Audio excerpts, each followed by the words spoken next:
Side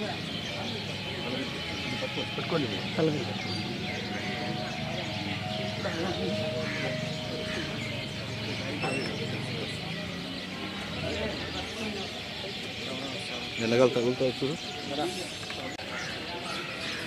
కొంచెం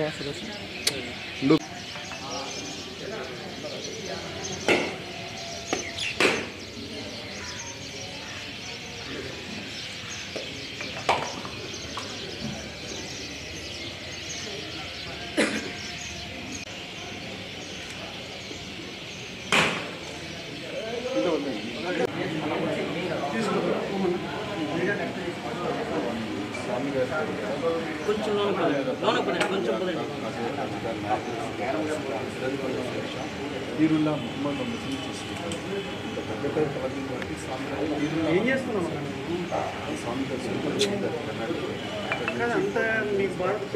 గమ్ముడు గమ్ముడు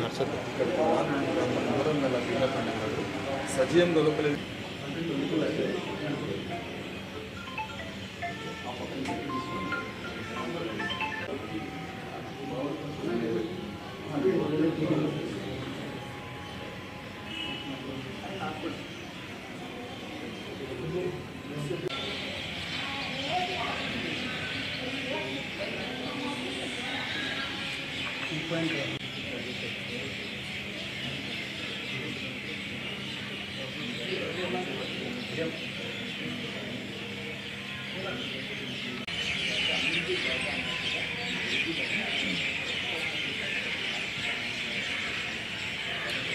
ఏదో ఒక రూపం వాళ్ళు వెళ్ళి వాళ్ళ కష్టాలని వాళ్ళ కన్నీటిని కలిగించుకుంటారు.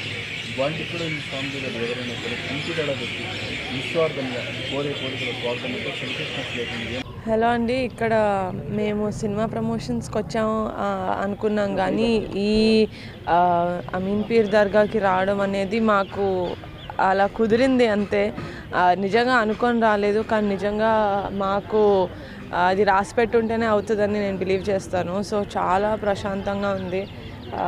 నిజంగానే ఇంత సక్సెస్ అయిన తర్వాత ఇలాంటి ఒక పవిత్రమైన ప్లేస్కి రావడం చాలా చాలా హ్యాపీగా ఉంది. I think I'll keep coming back here. And కడపలో ఇంత మంచి ప్లేస్ ఉందని నిజంగా నాకు తెలీదు, ఇప్పుడే తెలిసింది. బట్ ఇక్కడి నుంచి మైండ్లో పెట్టుకుంటాను, గుండెలో పెట్టుకుంటాను. Thank you. సినిమా స్పందన ఎట్లుందంటారు మేడం? ప్రేక్షకుల ఆదరణ ఎట్లా లభిస్తుంది కమిటీ? చాలా బాగుందండి. నేను అనుకున్నాను ఇదేంటి కొంచెం ఈస్ట్ గోదావరి వెస్ట్ గోదావరి వాళ్ళకే నప్పుతుంది సినిమా, ఆ భాష ఆ స్లాంగ్ వల్ల అనుకున్నాను. కానీ నిజంగానే సీడెడ్లో ఇటు సైడ్ సీమాంధ్రాలో కూడా చాలా బాగా తీసుకుంటున్నారు. సో నాకు చాలా ఆనందంగా ఉంది. నెక్స్ట్ ప్రొడ్యూసర్గా ఏమైనా సినిమా ప్లాన్ చేస్తాను? ఇంకా ఏం ప్లాన్ చేయలేదండి, చేస్తే ఇంతనే చేస్తాను. ఇంకా యాక్టింగ్ పట్ల మీరు అంటే చేస్తున్నారు లేకపోతే ప్రొడ్యూసర్గానే కంటిన్యూ? చేస్తానండి, తమిళ్లో ఒక సినిమా చేస్తాను, తెలుగులో ప్రస్తుతానికి ఏం లేదు. ఈరోజు సక్సెస్ టూర్ అనే ఒక పేరుతో మేము ఈరోజు ఇక్కడికి రావడం చాలా ఆనందంగా ఉంది. జీవితంలో ఇక్కడికి ఇంత హ్యాపీనెస్తో ఇక్కడికి వస్తారని ఎప్పుడు అనుకోలేదు. మా నిహారిక గారికి కంపల్సరీ థ్యాంక్స్ చెప్పుకోవాలి, కడప ప్రజలందరికీ థ్యాంక్స్ చెప్పుకోవాలి. మమ్మల్ని అందరినీ సక్సెస్ చేసి ఇక్కడ వరకు మమ్మల్ని వచ్చి అమీర్పూర్ దర్గాని దర్శించుకునే విధంగా చేశారు. ఇక్కడ చూస్తున్న ప్రజలందరూ కూడా కమిటీ కుర్రోళ్ళు అనే సినిమాని చూసి మీ ఫ్యామిలీతో వెళ్ళి హ్యాపీగా ఆనందంగా ఒక 2.5 గంటల పాటు కూర్చుని మీ చిన్నతనానికి వెళ్ళొచ్చు. అలాంటి సినిమాని మాకు అందించేలా మాకు నిహారిక గారు, ఫణి గారు ప్రొడ్యూస్ చేసి నన్ను ఎంకరేజ్ చేసి కుర్రోళ్ళందరినీ కూడా మీ ముందుకు తీసుకొచ్చారు. Please do watch. అందరూ చూసి హ్యాపీగా ఉండాలని మనస్ఫూర్తిగా కోరుకుంటున్నాను. Thank you so much. Kadapa చాలా బాగుంది సార్. ఇప్పుడు నంద్యాల వెళ్ళొచ్చాము, కర్నూలు నుంచి నంద్యాల, ఇప్పుడు రాజంపేట వెళ్తున్నాము. ఎక్కడికి వెళ్ళినా కూడా ఈ ప్రజలు గుండెల్లో పెట్టుకుంటే అసలు ఎక్కడికో నుంచో పెడతారని చెప్పేసి మనం చిరంజీవి గారిని వీళ్ళందరినీ చూసినప్పుడు తెలుస్తూ ఉంటుంది అనమాట. ఇక్కడ మంచి సినిమా తీస్తే చిరంజీవి గారే అవ్వాల్సిన అవసరం లేదు, చిరంజీవి గారు కూతురు చేసినా కానీ అదే విధంగా స్పందన ఇచ్చి ఇక్కడున్న చిన్న కుర్రవాళ్ళందరినీ కూడా అంత పెద్ద హిట్నిచ్చి గుండెల్లో పెట్టుకుంటున్నారు. సో చాలా మంచి స్పందన ఉంది సార్.